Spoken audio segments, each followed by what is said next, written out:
Hi. So, my last video was about the bullying in the workplace that quite a few autistics can experience. But what I wanted to say was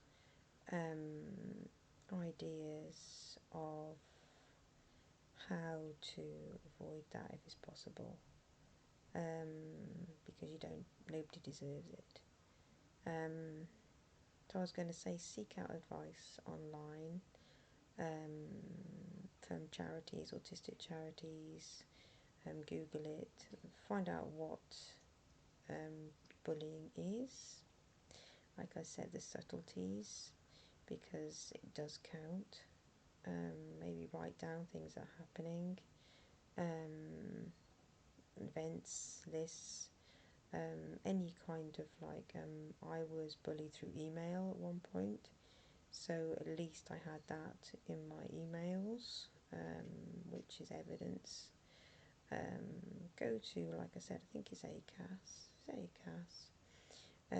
They'll be able to give voice. There's also discrimination charities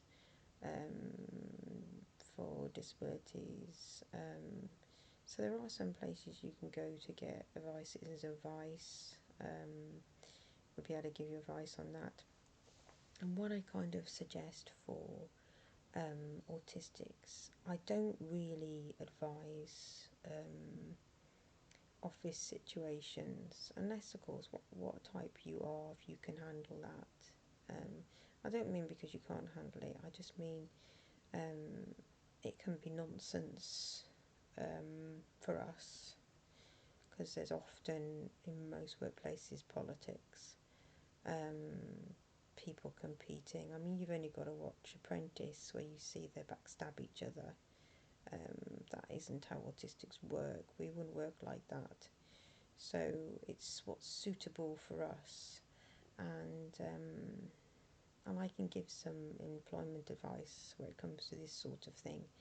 I would suggest, wherever possible, find companies that are neurodiverse supportive. And also, I would, if you need it, seek access to work, like I have, where you can have a support worker in your workplace, and wherever you go, you can ask them that, can I have access to work, to get a support worker to get reasonable adjustments, and get these in place so that you don't have to sort of feel lost.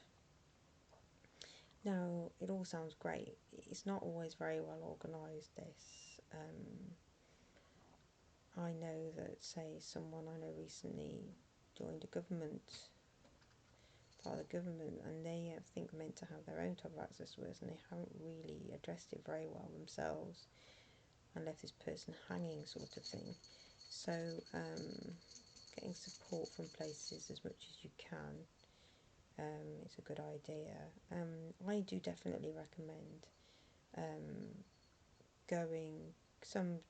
working from home if you can, because what people who are trying to get people autistics into work aren't thinking about is the fact that there is a high anxiety issue, and as I always say, we need to keep our anxiety down, and they're not on the processing that we have to do when it comes to organising ourselves is quite a lot. So I do recommend, where you can, finding work that you can do from home, so you don't have to travel, which is stressful.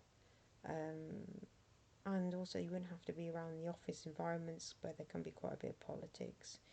And also the fact that sometimes they don't like it when you're not the sociable one, if you're not being sociable. They take offence to that sometimes. So I know there are companies that these days that you can work from home. So like Microsoft, I've heard, like some call centres,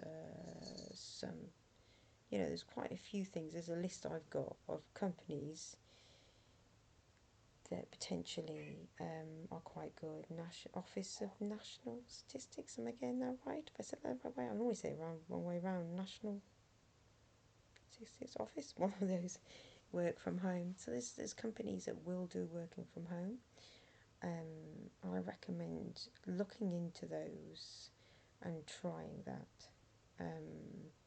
Or more relaxed environments if you can find them. Support finding those things.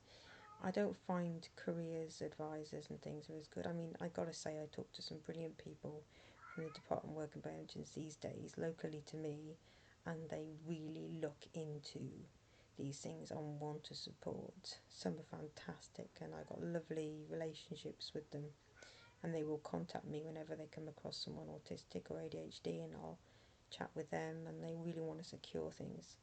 There's quite a few ideas. Volunteering is a great way of building your confidence. I mean, you're going to be challenged because it's once again a situation where you'll be mixed with neurotypicals, which it can be difficult. But yeah, there's quite a bit of advice I can give. If you are somebody who is got really bad anxiety, there are quite a few steps I can recommend to building to a more giving you more confidence, and I recommend going slowly, but I can do another video on that. My cat wants to go out. I need to go. Alright, I hope that's helpful.